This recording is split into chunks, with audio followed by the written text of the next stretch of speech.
Hello, and welcome to the second presentation of Roseman University's Roadrunner Resource Series. I'm Brenda Griego, Roseman's Alumni Director, and I'm so glad you could join us for this new program that's dedicated to lifelong learning for Roseman graduates. I'm pleased to note that today we'll be hearing from Ms. Sally Mickelson. But before I introduce her, here's three quick housekeeping items. First, this presentation is being recorded, and it will be posted on Roseman's YouTube channel in the coming days.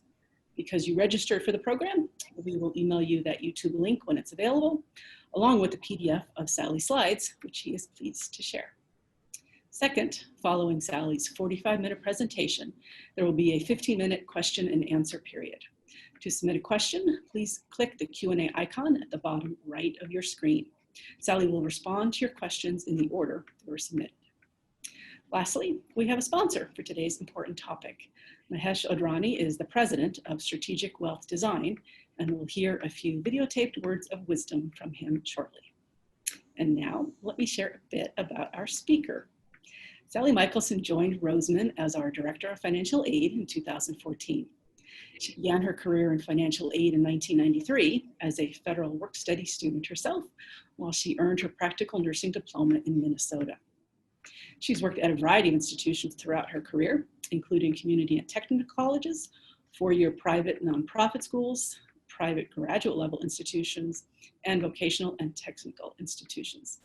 She has advocated and provided testimony for student access to higher education to the Minnesota legislature on numerous occasions and has presented at professional meetings on the national and state level to her colleagues on how to assist student borrowers in managing student loan debt. She is committed to Roseman students and graduates and is proud of the impact that they have on our communities. And now we are fortunate to be able to hear from Sally, who I believe is on a fabulous beach somewhere. Sally. Thank you, Brenda. Most of you know me. I'm Sally, as Brenda said. We're going to start with a word from our sponsor, Mahesh. Thank you to Roseman University for the opportunity to sponsor and bring to you this very important financial topic today. Your education may be one of the most expensive investments you've made in your career, and your decisions about how to manage your student loans will impact you for the rest of your life. At Strategic Wealth Design, we specialize in working with healthcare and dental professionals, and through our comprehensive financial planning process, we can help you evaluate strategies to pay off your student loans, manage cash flows, and more importantly, save, invest, and prepare for your financial future. If you haven't built a relationship with a financial planner yet, or if you'd like a second opinion, I would encourage you to reach out to us for a complimentary consultation. I believe that will be worth your time. Thank you and enjoy the presentation.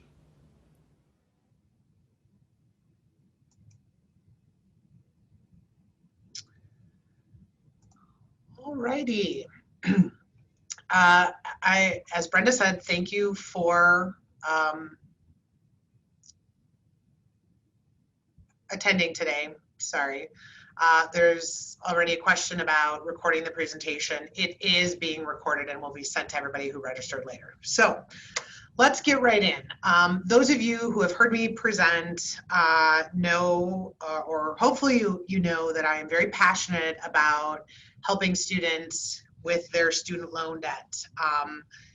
If I was a millionaire, I'd probably help you guys pay it off, but I'm not. So let's dive into the presentation. So this is the agenda. I'm going to cover some current state of student loans, just as for informational purposes, talk some high level about student loan repayment plans, go into an example, talk about forgiveness discharge programs, talk about student loans and how they affect your credit, private loan refinancing, and the future of student loans. At the end, as Brenda said, we'll have some time for Q&A, so you can just put your questions right into the Q&A. So, I do a lot of tips and tricks throughout on different things, recommendations. So I wanted to make sure you all knew who I was and what my credentials were. And because I really like to use humor, I want to start with, first of all, what I am not. I am not a certified financial planner. I am not a certified financial advisor, not a certified public accountant, not a registered investment advisor, all sorts of acronyms. I'm not even a certified financial aid administrator, which is a brand new program that's only been around with NASFA for a few years, and I've been around a few years longer than that. So what I am is a director of financial aid. I have over 27 years of experience in higher education. I am on a first name basis with several U.S. Department of Education employees, and I mean that in a good way. I call them for help, not that I'm on their list. And I care very deeply about helping students manage their student loan debt. And I think I've mentioned this before at past presentations, but in my 20s, I made some really poor financial decisions. So I like to help others not make those same poor decisions by learning from my experience. So, all right, let's talk about the current state of federal student loans in this country. You've probably heard all of this before, but as of the end of fiscal year 19, which is September 30th, 2019, the federal government, or the federal student loan debt in this country was $1.5 trillion. That is held by 42.9 million borrowers. That is a lot of debt. The studentaid.gov data center is where I got all this information, and you can go look it up if you really like to look at that information. But I wanted to show you because between our dental program, pharmacy, and nursing, you guys take on a lot of debt. And so I compared that to one of the levels, which is an average student loan debt of more than $200,000. And that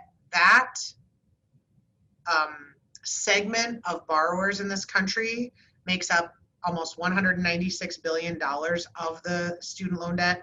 And it's made up of 700,000 unique borrowers. And of those 700,000 borrowers, 400,000 of them are using an income-driven repayment plan, or IDR, to repay their student loans. I put this last bullet on there. Of those 400,000, only 7,500 of those were delinquent on their student loans as of March 31st, 2020. That is less than 2% of the population that is in the IDR plans in this segment of borrowers with this amount of debt. And I point that out for a couple of reasons. First of all, what that says is IDR plans work. Students are not getting their credit dinged. They're able to stay on top of it. If you are delinquent on your student loans for a period of time, what happens next is what's called default. So default on a federal student loan means that no payment was made on a loan in more than 270 days. That is a very long default period. But that doesn't mean your credit hasn't been getting dinged every single month of those 270 days, because it is. Also, this next statistic, the U.S. Department of Education measures every school's default rate. And basically that's the percentage of borrowers who enter repayment in a federal fiscal year and then default on them in the next 3 years. It's not a very good measure over time, but it's a fairly good measure of students who are getting out of school, getting jobs, or getting into an income-driven repayment plan where they can afford their payments. So the latest fiscal year is that a default rate is available is FY16. And I wanted to just share with you some statistics. Overall in this country, the overall default rate for that fiscal year was 10.1%. In Nevada alone, it was 18.1%. And then the private 4-year plus school segment, it was 6.3%. So lower than the overall average. But the next 4 sub-bullets I put on there so you guys could see the history of Roseman University's default rate for the last 4 fiscal years. So it's never been higher than 1.4% in these 4 years. What that tells me is that our students are getting jobs, although you're taking on debt. We recognize that, we acknowledge that. they're able to get jobs to repay their loans and help manage their debt in a way that doesn't negatively impact them. Also, I wanted to throw this out there since the majority of our grads are licensed in some way, shape, or form in the workforce. Default can lead to a professional license being suspended, or in one state, your driver's license can be suspended. The New York Times released a study in 2017 that shed light on this practice, and at the time, there were 16 states that did this. And after that public shaming via that article, 12 of those states dropped this professional license revoke or suspension. So there are only 4 states that currently have laws that allow them to suspend professional licenses due to federal student loan defaults. Actually 3 for federal and 1 that does state. Florida, Tennessee, and Massachusetts are the 3 that allow professional licenses to be suspended if you're in default on your federal student loans. And then just because South Dakota allows suspension of a professional license and your driver's license if you're in default on a debt to the state of South Dakota. Just a little fun fact there. Most of you probably are aware that the CARES Act, which was signed into law in late March, impacted federal student loans. It was effective originally from March 13th, 2020 to September 30th. All federally held student loans were reduced to a 0% interest rate and a $0 required payment. That happened automatically for any federally held loans. However, it did take some time for the servicers to get that implemented. It also suspended any wage garnishment or tax return garnishment if you were in default or delinquency on a loan and subject to those. That had to stop immediately. In addition, it allowed for borrowers to request a refund of any payments or any garnished wages for any payments made on or after March 13th, 2020. I call that out because if your goal is, as we'll talk about later, to go through forgiveness and make the payments for 20 years and get that forgiveness, there isn't a lot of benefit to making extra payments during that 20 years. So if you made a payment after March 13th and you intend to utilize one of the forgiveness provisions, I actually really highly recommend that you contact your servicer and request that money to be refunded. I have personally helped several people with this process, encourage them to do it, and every single one of them has come back to me and said, oh, they didn't even put up a fight. They just said, okay, we'll refund it to you. Might take a little while to get that check, but yes, I really recommend that you do that. Then I'm hoping everybody has heard, but if not, I can share the good news that the CARES Act was extended for student loan relief through December 31st, 2020. So you will continue to see the 0% interest and 0% required payment through the end of the year. One thing that the U.S. Department of Education's website and most media outlets that shared this basically said, hey, if you want to pay down your principal, if you're going to be aggressive, you should do it during this 0% interest because every penny you pay will go toward principal.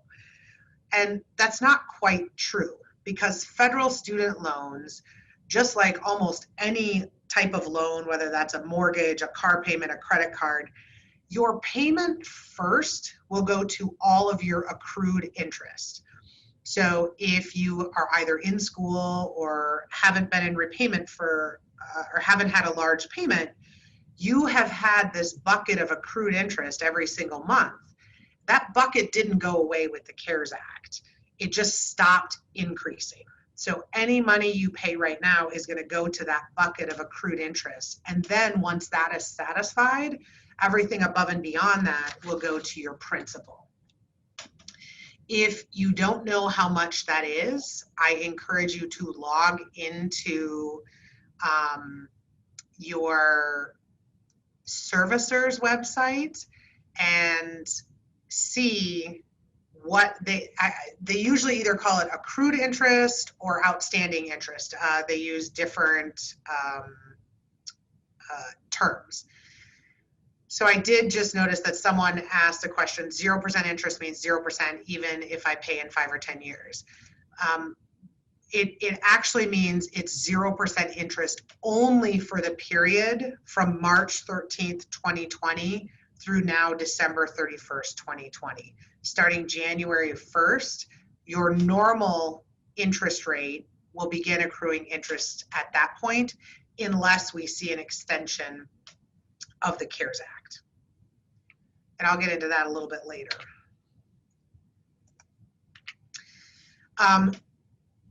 There are currently 7 different repayment plans for federal direct loans. If you don't pick a repayment plan, I know some of you are already in repayment. We have grads all the way back to 2009, but we also have a large segment of students who are already in school. So I'm kind of trying to cover all of those, as well as some people who are out in the workforce, Roseman employees. So there are 7 different repayment plans. If you don't pick one, standard is the default plan. It's the same payment every month for 10 years until the loan is paid in full. There's also graduated and extended repayment. Those are not income-based, but they're a set payment that goes up usually every 2 years. And then IDR plans, that's the overarching income-driven repayment plans. These are generally best for high debt borrowers. However, they can be beneficial to all borrowers by allowing you to have the option to pay less on a monthly basis should you choose to do that. So pay as you earn, revised pay as you earn, income-based repayment, and income contingent repayment. In financial aid, we are so full of acronyms. We use acronyms for everything. One thing that gets confused, I hear it from students all the time, is they call me and they say, well, I'm in IBR. Okay, IBR is actually a repayment plan. Most students, and because I've done this long enough and I speak student well enough, what I usually make sure they clarify with them is, are you actually in the IBR repayment plan, or are you in Repay, which is a subset of IDR? IBR has been around for, I think, pretty much my entire 27 years in financial aid. And I don't know why they made the overarching umbrella be IDR. It just confuses students, but those are the plans. So we're going to cover a little bit of detail about those, try to be high level. So first thing, I specifically want to cover pay as you earn and revised pay as you earn. Those are the 2 IDR plans that I recommend for the majority of Roseman grads for a couple of reasons. You can see here, I'm going to call your attention to a few things that are in red. So pay as you earn is only for what they call new borrowers as of October 1st, 2007. So like myself, if back in the day, I borrowed student loans far before October 1st, 2007, so I would not have qualified for pay. Therefore, Repay is the only option. The payment calculation, both of these plans are calculated using 10% of discretionary income. I'm going to define and calculate discretionary income for you. However, pay as you earn has a cap. So if you are suddenly making $1 million a year and you're in pay, your required payment every month is going to be capped at whatever your standard 10-year payment was. Whereas under Repay, there is no cap on the amount that you are required to pay every month. So if you're making $1 million, they're going to expect you to pay 10% of your discretionary income using that amount. The other thing I'm going to define is this, again with the acronyms, PFH, partial financial hardship. You have to qualify for pay as you earn in order by having a partial financial hardship, but that's really not how you or I, how most people would define a financial hardship. I'm going to show you that also. Repay, like I said, all incomes qualify. And then the other big differentiator is whose income is included. If you're married, if you're under pay as you earn, you and your spouse can file separate tax returns if you choose to. That way you don't have to count your spouse's income toward your monthly payment. So this is generally a good plan if you are married and your spouse is a high income earner but does not have any student loan debt. If your spouse and you are both the same amount of debt, we have this happen a lot. Let's say a Roseman grad marries a Roseman grad and you both walk out of school with approximately the same amount of student loan debt. You guys aren't going to be negatively affected because your incomes will both go to pay pretty much your own student loan debt. However, if your spouse does not have student loan debt, they are going to expect a significant portion of your spouse's income to go to pay your student loan debt. Now, that's great if your spouse and you want to do that. But if your plan is to go with the forgiveness plans, that's not always the best policy because then you're paying a lot more of your outstanding interest and principal using your spouse's income as well. So you can file a separate tax return and qualify for that. However, under Repay, even if you and your spouse filed separate tax returns, you are required to provide both of them to the U.S. Department of Education or your servicer so that they can use both of them to calculate your payment. And the reason for that is because of this next section. So both of these plans qualify for public service loan forgiveness, which I'm going to talk about. There is a capitalization limit on pay as you earn. So capitalization is that where you have this bucket of principal, and earlier I was talking about now you have a second bucket of outstanding or accrued interest. Certain events cause that bucket of outstanding interest to get added onto your principal. That is called capitalization. The most common and first time that will happen for most of you is when you graduate from school and then go into repayment 6 months later. Going into repayment will cause all that outstanding interest to capitalize. But another time when it capitalizes is every time you change repayment plans. So if you are in pay and then you go to repay and then you go to extended graduated and then you go to standard, there's a number of reasons you may want to change payment plans occasionally, but each and every one of those times you're changing a payment plan, your interest is capitalizing again, which causes you to pay interest on your interest. So this last row down here is this interest subsidy. Pay has a small subsidy. And basically the subsidy means the government is paying a portion of your interest. So they're subsidizing your interest. Pay has a very small subsidy, but Repay has a very significant subsidy. That is why they require your and your spouse's income to be calculated. Because if your spouse is, say, making $400,000 a year, and you're making $10,000 a year, they believe that the government shouldn't, or the taxpayer shouldn't be subsidizing your interest when your spouse can contribute significant amounts to pay that interest as well. I'm going to illustrate by showing you guys what I've called for a couple of years, Sally's loan repayment amount calculator. It's a very simplistic calculator.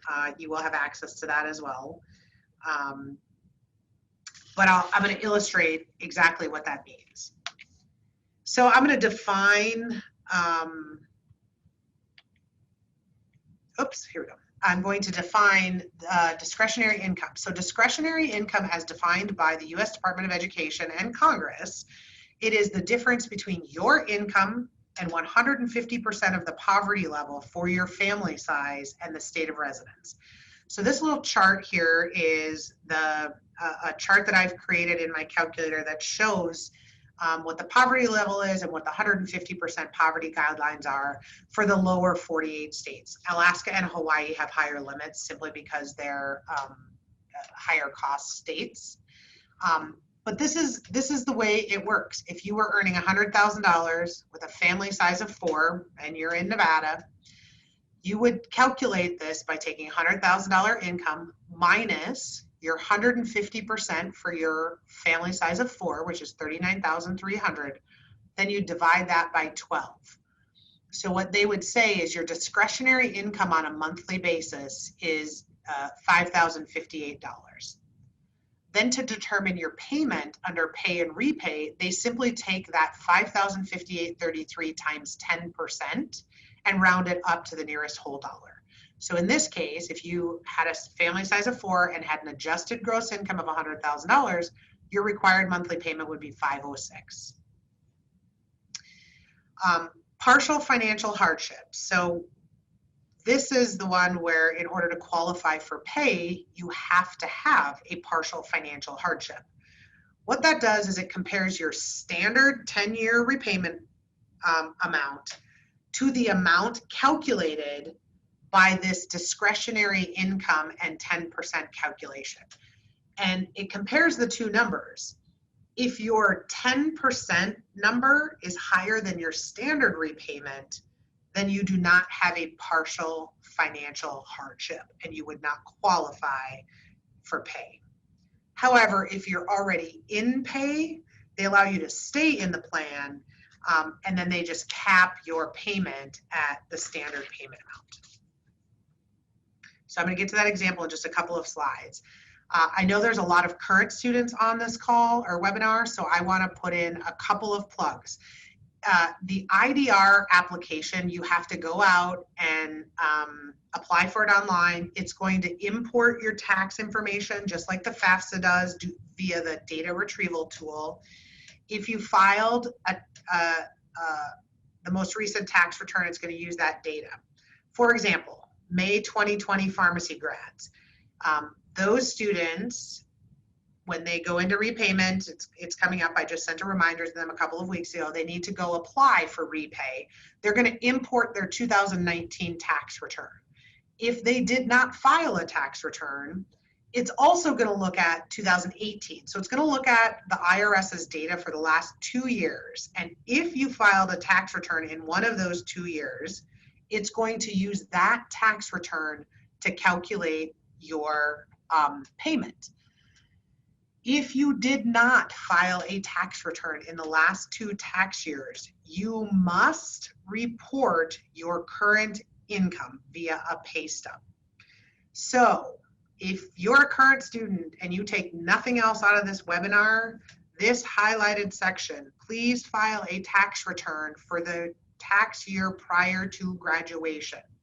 So College of Pharmacy, College of Dental Medicine class of 2020, you guys want, 2021, you want to make sure that come next winter, February, March, you file a 2020 tax return. Even if you made $0, you can file a tax return that shows a 0 income on it. If you do that, next year at this time, when you're entering repayment and you're going out to import your tax information for repay, your payment is going to be $0.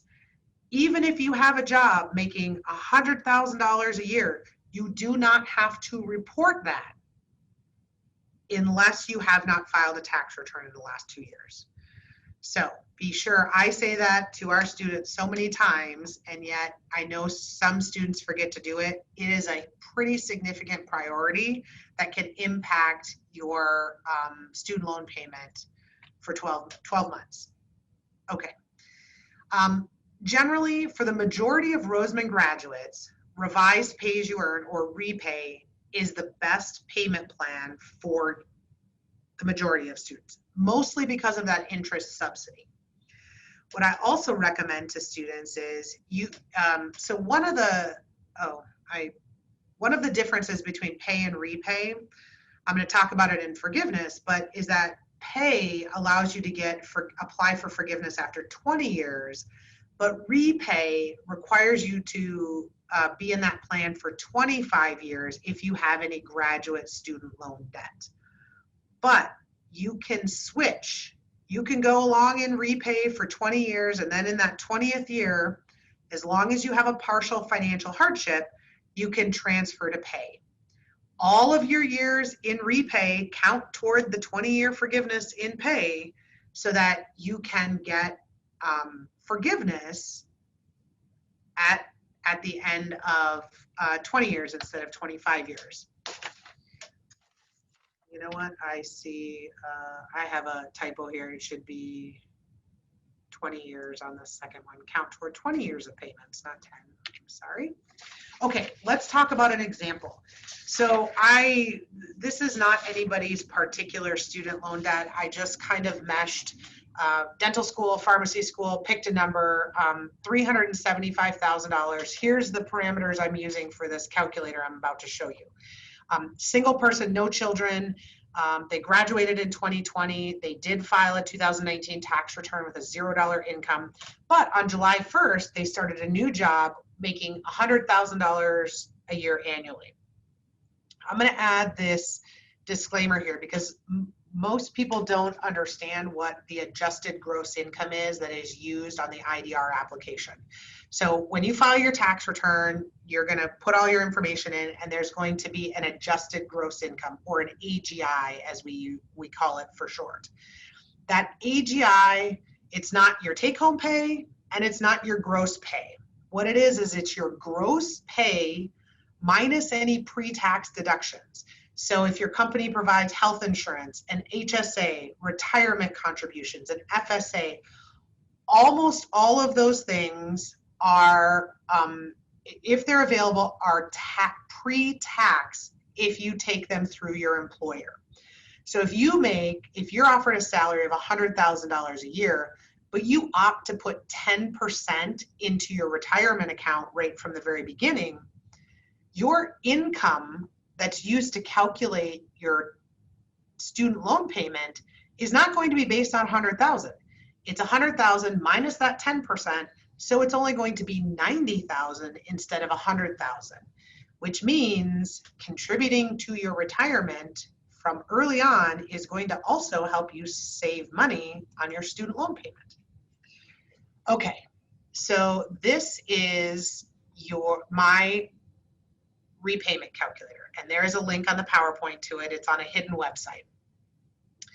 I'm going to show this to you. This is all of these kind of orangey fields are fields that you would input. So I put one in the family. They filed a 2019 tax return, $0. So that means that the student's required payment in this instance is $0 because their adjusted gross income was 0. On this section, what I've done is just use a couple of average numbers to get to that 375,000, use an average interest rate so that you can see the benefit of Repay. If this is your balance, 375,000, this is the interest rate. Every single month, about $2,200 in interest is accruing. If your required payment is 0, what they do is they take that accrued interest minus your required payment, and then whatever's left in this column, that's called negative amortization, meaning your required payment is not enough to cover your outstanding interest. So this remaining interest column is subsidized or forgiven. So 50% of this is subsidized and forgiven. So if you wanted to make a payment, they would forgive $1,108 in interest, but you would still have $1,108 accrued, so that you could pay that if you wanted to. So this grad continues. We know this grad got a job on July 1st. So this first payment of 0 is effective for the first 12 months based on my calculations, so December to November. So the next year, you're going to have to go back in and recertify your income. So this is the beginning of year 2. Well, we know that that graduate didn't start working until July 1st, 2020. So they're only going to earn 50% of that $100,000 salary in calendar year 2020. Therefore, their AGI is about 50,000, which takes the student's payment to $257. Again, now this is for the next 12-month period. But again, there is monthly accrued interest minus your required payment. There's still outstanding interest. So this interest also subsidized or cut in half. So the same thing would go on every year in this calculation. What I did, I went down here just to illustrate what a partial financial hardship is.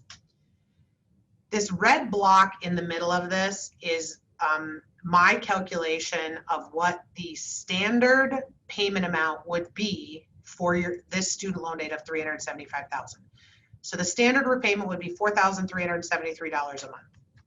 In order to qualify for pay, if you want to change to the pay plan, your adjusted gross income from which your payment is calculated would have to be greater than $545,000 for you to not qualify. Because you can see this calculates what your 10% payment would be, so $4,382. That's higher than your standard repayment amount. So I know this can be very confusing. I'm trying to simplify it, but basically what this means is your income has to go up significantly if you have this kind of debt to not allow you to be able to change to pay as you earn, if that's what you wanted to do.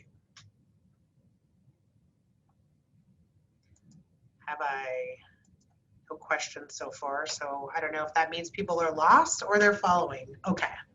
So basically, the income-driven repayment plans are a great way to limit the amount that you have to pay out of pocket.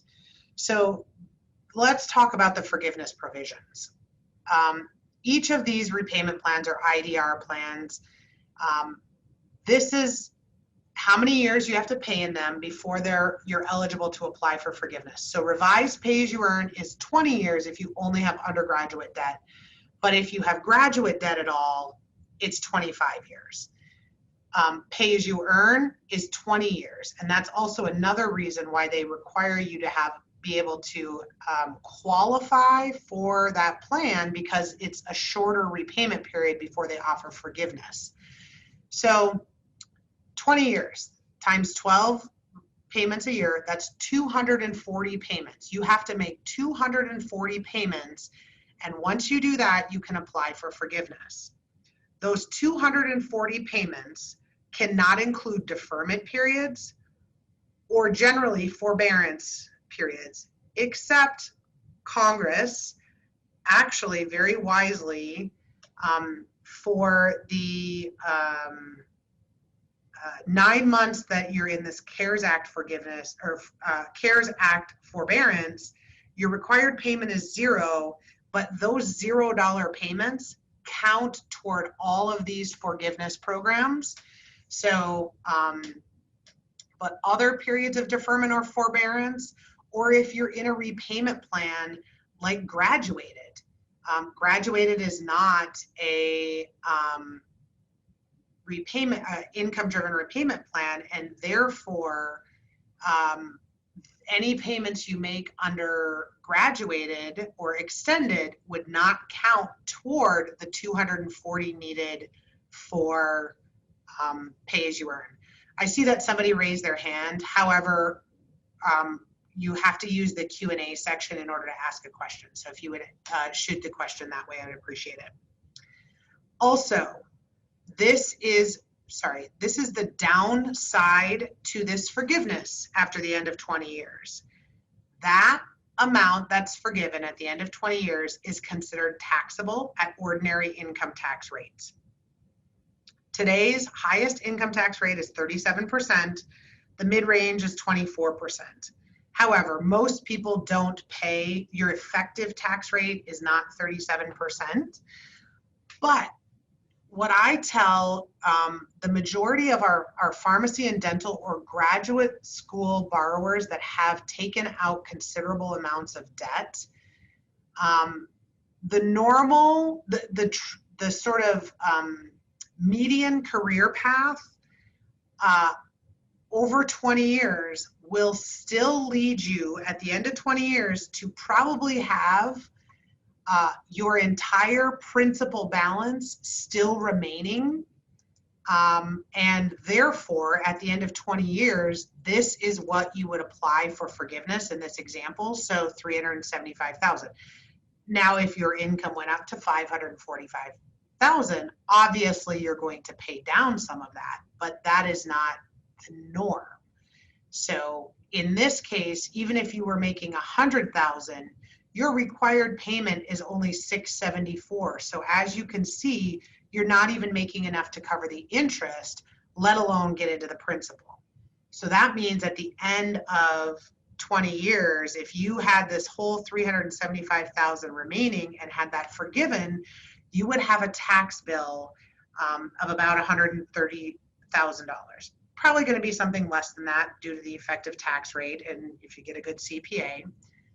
But what you should do if you want to go down the road with these forgiveness plans, and to be honest with you, most financial planners would tell you that these forgiveness plans make your life much easier, more comfortable. You have access to more of your money instead of trying to be really aggressive. But instead of paying money towards your student loan debt, what you should be doing for all 20 of those years is setting money aside so that you have money to pay your tax bill when that gets forgiven in 20 years. Okay, I'm going to also talk about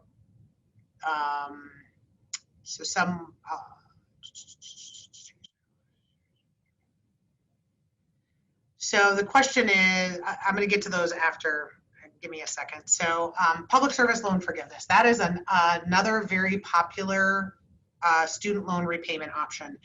This is you have to make 120 on-time payments, have direct loans while working at a qualifying employer at least 30 hours a week, which is nonprofit entities, government entities, etc. And if you do that at the end of 10 years, you can apply for forgiveness, and that forgiveness is not taxable. However, I found this FAQ on the Department of Education studentaid.gov site that the question was,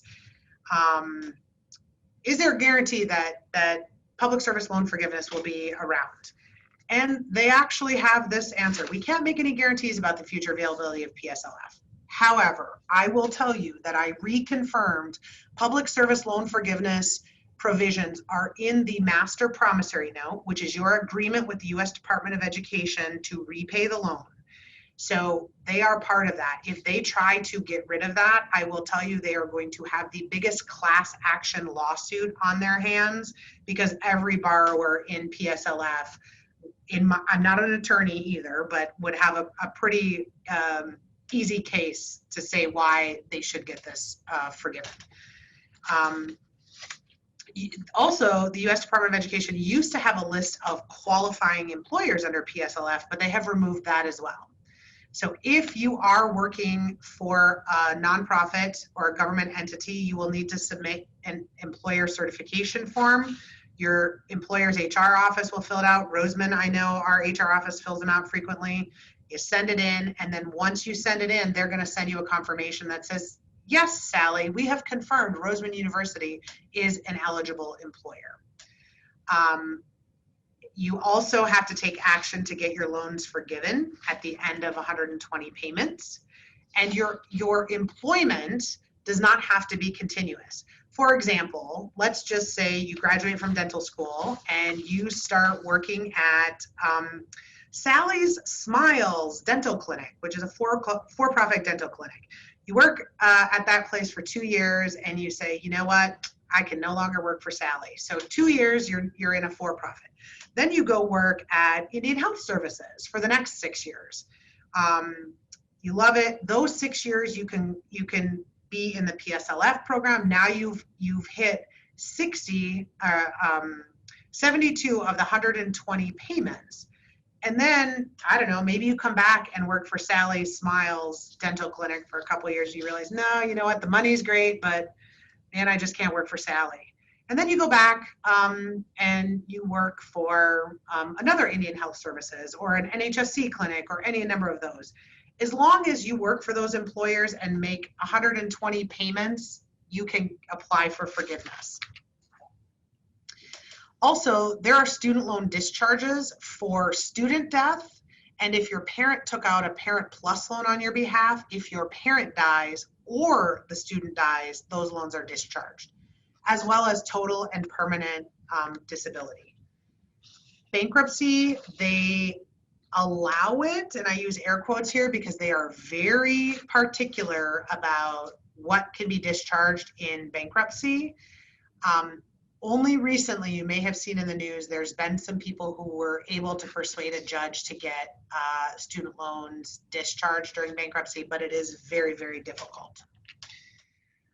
Also, if you don't know, student loans are on your credit report. They're generally, from a FICO perspective, considered good debt, but they are still debt, and they will affect your ability to get other loans. For example, car loans or mortgages. I want to talk about mortgages because this is what I hear a lot.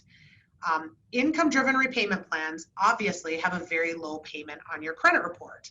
Therefore, most mortgage lenders will not take that payment in your debt-to-income ratio. So you understand what a debt-to-income ratio is.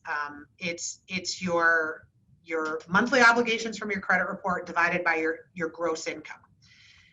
If let's just say you're in your first year and your required IDR payment is $0, your lender's not going to take that. What they usually do is they take 1% of your outstanding debt in your debt to income ratio. So if you owed $200,000 in student loans, your monthly payment that would go into your debt to income ratio for a mortgage would be $2,000. I'm just using an example here. 100,000 is easy for me to do, divided by 12, that's $83.33 a month. If you also had a car payment and a couple other things that totaled $500 a month, they would add this 2,000 to the 500, and then they would divide, they would divide the monthly debt by your gross income to get what your debt to income ratio is. So in this case, if you had 2,500 divided by your gross 8330 is 30% debt to income ratio. Not a mortgage person, but I know a lot of people who are, but in general, you can't have a debt to income ratio higher than 45 to 50% to qualify. And that 45 to 50% includes your new mortgage. I want to add another bullet point. Physician mortgages are another way to buy a house. So there's some really good upsides to that. Zero payment, low down payment. You don't have to pay private mortgage insurance. But what I've heard from a lot of people who have started down that path, a lot of our grads, is the amount of fees and the high interest they charge is not always worth the loan, but it is an option. I'm sorry, I'm running a little bit behind, so give me a couple minutes to finish up here. Private student loan refinance. This is a new private loan to pay off all of your other federal or private loans. It is usually a lower interest rate. They do not have any origination fees, and they generally don't charge a prepayment penalty.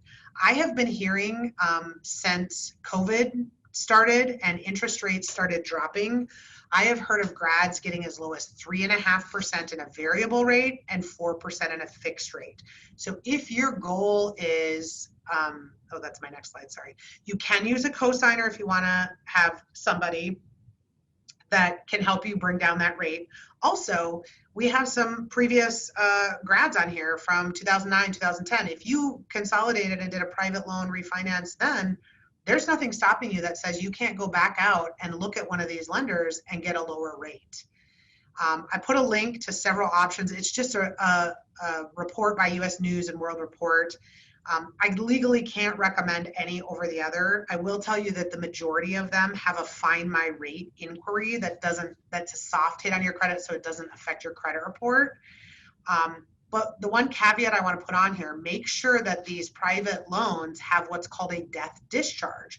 So if you die or are totally and permanently disabled, your spouse or your family isn't riddled with that debt.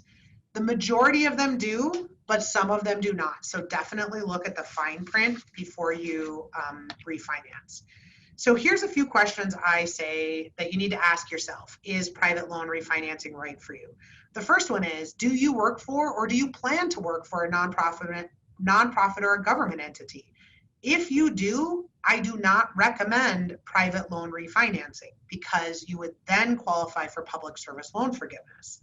However, if you're one of these people that's just really debt averse and still wants to get rid of all of your debt, you could have, you can go down this road and you can cut your interest rate in half from what the federal interest rates have been the last 3 to 5 years. But you really need to ask yourself, do I have multiple loan payments? I need to get down to one. Do I want to reduce the amount of interest I'm paying? Do I want to be aggressive?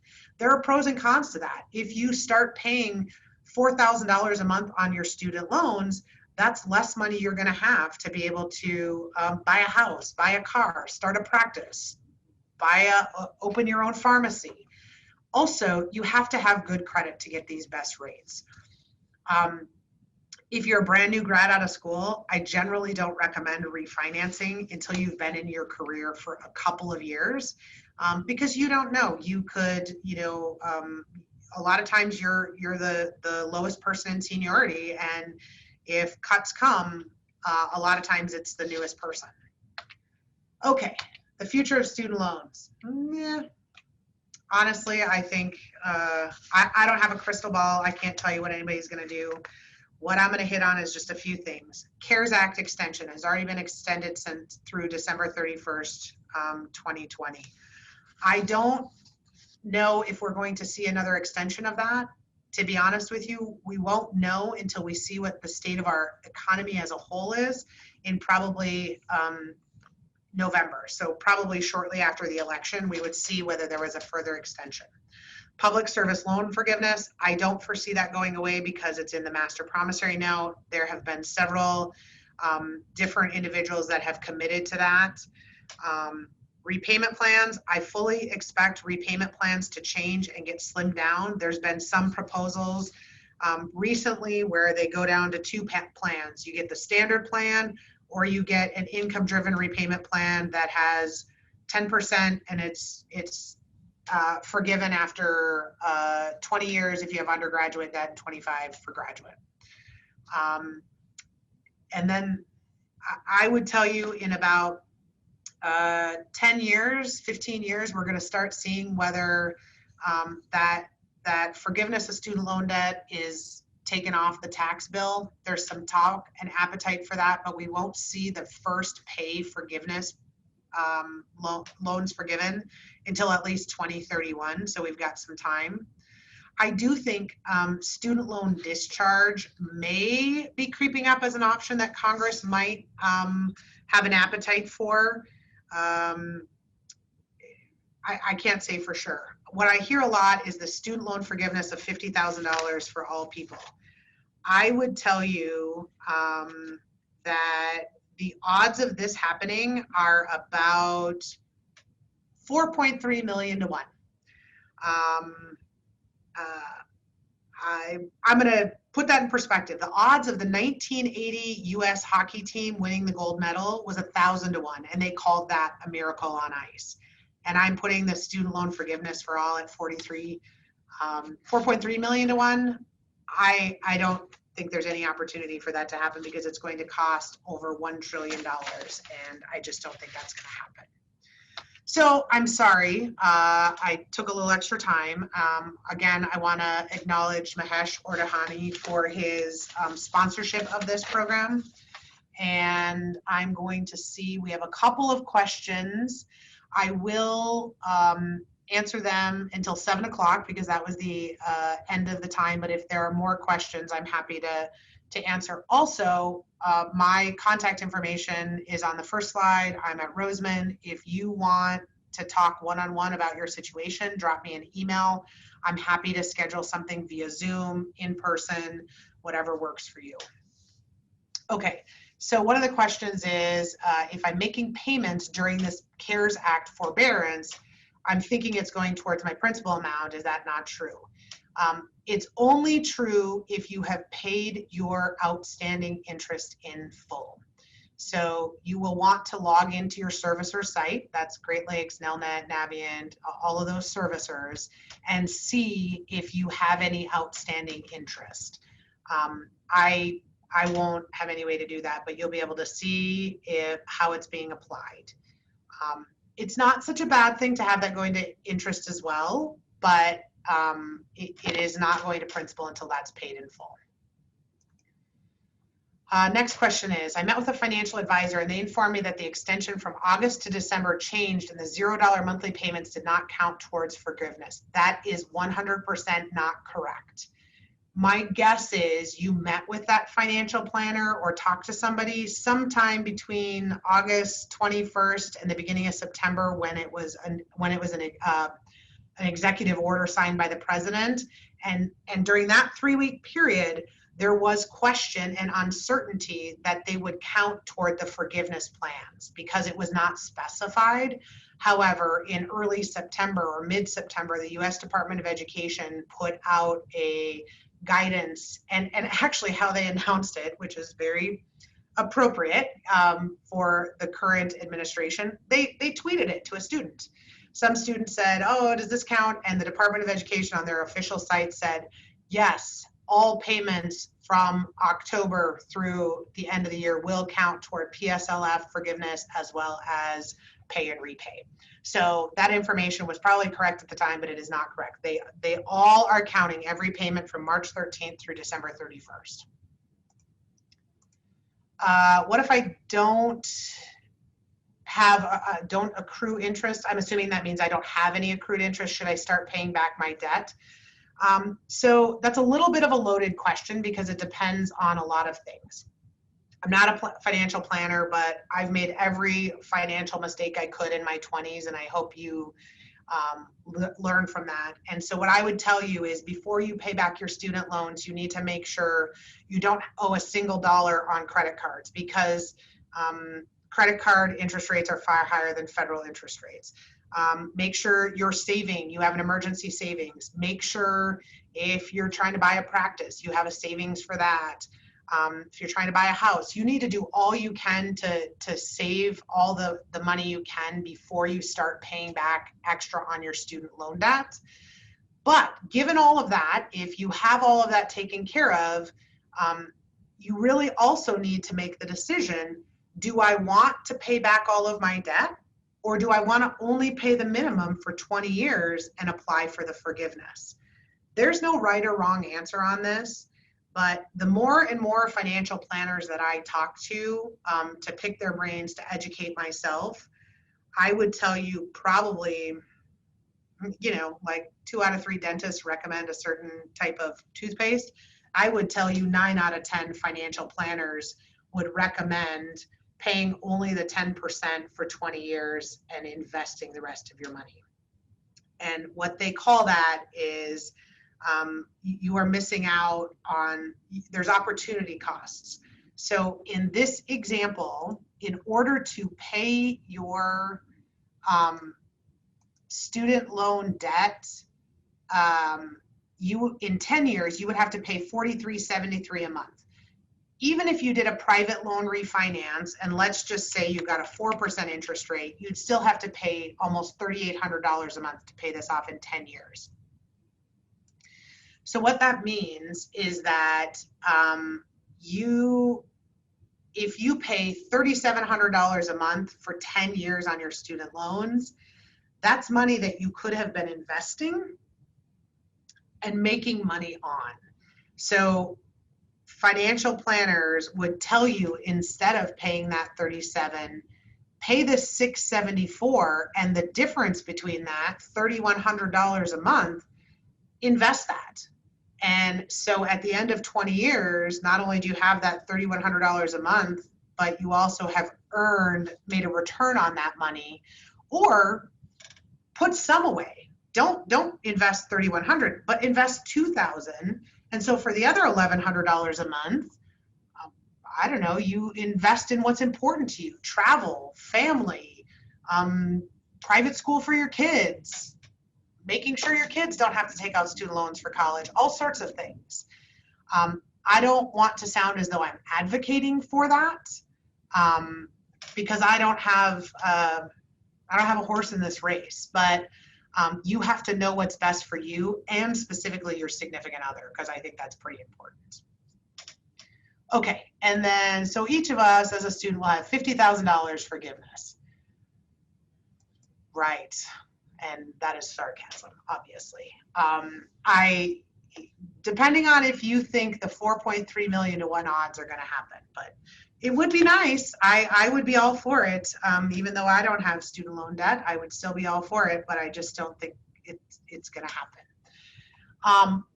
One other thing I wanted to point out that I forgot is last year or earlier this year, the U.S. Department of Education put the servicing of student loans out for bid, and they hired 5 new firms to do the servicing. So Nelnet, Navient, Great Lakes, all those Fed Loan Servicing, all those servicers that you have now, they were not awarded the contract. Granite State, Ed Financial, Mohila, and then 2 other companies that I had never heard of were awarded the contract. So your servicer at some point is going to change. That they have extended the current servicer's contract for another year, so it's going to be at least 1.5 years, but just keep that in mind, especially if you're a public service loan forgiveness student or employee. If you're working in that, make sure you are keeping absolutely everything regarding all of your communication regarding public service loan forgiveness, just in case something gets lost in the transition and they suddenly say, oh no, Sally, we show you've only worked at Roseman for 12 months and you've only made 12 qualifying payments instead of 6 years and 72 payments. So I fully expect this extension is going to go even longer than that, because I don't know that the government's going to be able to, the U.S. Department of Education is going to be able to get it done in 15 months. But so the question is it possible to have the slides sent to us as well? Yes, those will also be sent out, as well as a link to the recording. So I want to thank you for joining me. Before we end this, I'm going to turn it over to Brenda, who will just have a couple of closing words. Thank you very much for attending. Thank you so much, Sally. That was an amazing presentation. Wow. And to recap, I agree with Sally. Thank you all for participating. Sally, thank you so much for sharing your expertise. That is some complicated information. Thank you for presenting it as clearly as you did. It's eye-opening. And yes, all attendees will receive Sally's slides because you registered. Thank you for that. And we'll also send the YouTube link to you, because the recording is going to be placed on Roseman's YouTube channel. That said, we hope you'll join us for future Roadrunner Resource Series presentations. Next month, on October 21st, we're going to have Roseman's Dr. Stephen Lee presenting on a new drug update for fall of 2020. And with that, thank you again, Sally, so much. Thank you everyone who participated. Have a great evening, and we hope we will see you next month.